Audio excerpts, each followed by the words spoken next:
Ukraine में रूस की सेना डटी हुई है। राजधानी कीव से लेकर खार्किव में लगातार हमले कर रही है। कई शहर उजाड़ दिए गए हैं। इस बीच बुधवार को संयुक्त राष्ट्र महासभा में एक प्रस्ताव रखा गया। इसमें कहा गया कि रूस अब यूक्रेन से अपनी सेना हटा ले, वहां भारी तबाही हो रही है।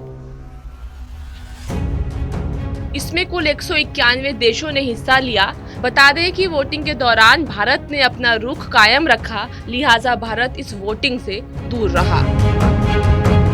जबकि इस प्रस्ताव के पक्ष में 141 देशों ने वोटिंग की, वहीं 35 देश इस प्रस्ताव से दूर ही रहे, जबकि 5 देशों ने प्रस्ताव के विरोध में वोट किया।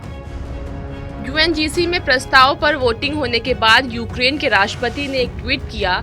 इस ट्वीट में उन्होंने कहा कि मैं रूसी संघ के इस विश्वासघाती हमले को तुरंत रोकने के लिए यूएनजीए में रखे गए प्रस्ताव पर अभूतपूर्व बहुमत का स्वागत करता हूं। जेलेंस्की ने आगे कहा कि मैं उन सभी का आभारी हूं जिन्होंने प्रस्ताव के पक्ष में मतदान किया। मैं बस यही कहना चाहूंगा कि आपने कहानी का सही पक्ष चुना है।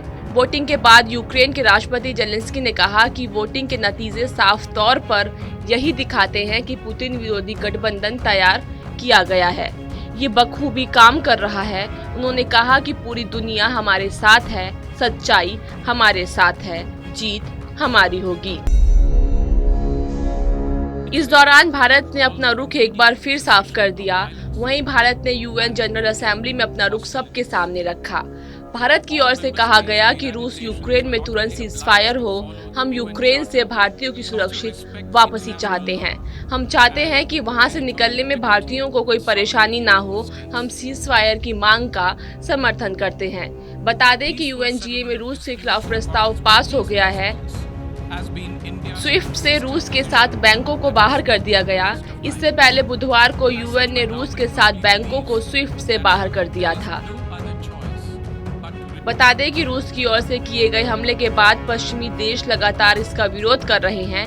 लिहाजा अमेरिका और ब्रिटेन अब तक रूस पर कई तरह की पाबंदियां लगा चुका है। वहीं आपको बता दें कि खार्किव में रूसी गोलाबारी की रफ्तार काफी तेज हो चुकी है। पिछले आधे घंटे से रूसी मिसाइलें खार्किव के अलग अलग इलाकों में जबरदस्त बमबारी कर रही हैं। भारतीय छात्रों को 6 घंटे के सेफ पैसेज का टाइम खत्म हो चुका है। कई छात्र ट्रेन के रास्ते वेस्टर्न बॉर्डर के लिए निकल चुके हैं। कुछ छात्र अभी भी फंसे हुए हैं। खार्किव में फंसे कई छात्र ऐसे हैं जो बबाई पिसोचिन के रास्ते में हैं। भारतीय छात्रों को ये सेफ पैसेज रूस ने दिया था, मगर अब लड़ाई ने भयंकर रूप ले लिया है।